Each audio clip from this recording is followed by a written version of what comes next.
حضرت عمر فاروق اللہ اکبر، حضرت عمر جیسا بندہ 24 لاکھ مربع میل کا حکمران اور شاہ روم کو خط لکھ کے کہتا ہے میں منت نہیں کرتا، میں حکم دیتا ہوں۔ اتنا تگڑا بندہ جنگ قادسیہ کے لیے حضرت سعد بن ابی وقاص کو بھیجا، اس جو بھی آتا جاتا پوچھتے جنگ کے کیا حالات ہیں۔ ادھر جب اللہ نے فتح دے دی نا تو حضرت سعد بن ابی وقاص رضی اللہ تعالیٰ عنہ نے ایک قاصد کو خط دے کے بھیجا، کہنے لگے عمر کے پاس جاؤ، انہیں اطلاع دو کہ الحمدللہ اللہ نے اسلام کو فتح عطا کر دی۔ بہت سارے لوگوں نے زیادہ دفعہ حضرت عمر کو دیکھا بھی نہیں تھا۔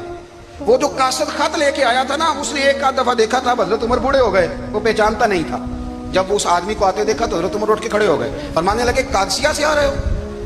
وہ کیا کہتا ہے؟ پھٹے پرانے کپڑے، ٹوٹے ہوئے جوتے، سر پہ پرانی پگڑی، کہنے لگے غلام مدینے کے رہنے والے ہو؟ حضرت عمر کہنے لگے ہاں مدینے کا ہوں۔ کہا میں قادسیہ سے آیا ہوں، الحمدللہ اللہ نے اسلام کو فتح دے دی ہے۔ اس نے یہ بات کر کے تو گھوڑے کو ایڑی لگائی، گھوڑا دوڑنے لگا مدینے کے، حضرت عمر بھی ساتھ ساتھ دوڑ رہے۔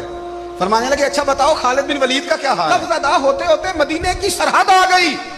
لوگوں نے عمر کو گھوڑے کے ساتھ دوڑتے دیکھا تو کہا امیر المومنین کیوں دوڑ رہے ہیں؟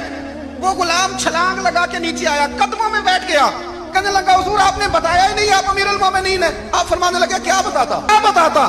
وہ عمر ہوں جس نے اپنے گناہوں کا حساب دینا ہے۔ کوئی حیثیت نہیں، کوئی تار، تو نے اچھا کیا، تو مجاہد تھا، مجھے ساتھ ساتھ دوڑایا، تو نے اچھا کیا۔ جتنے لوگ تھے چیخے مار کے رونے لگے۔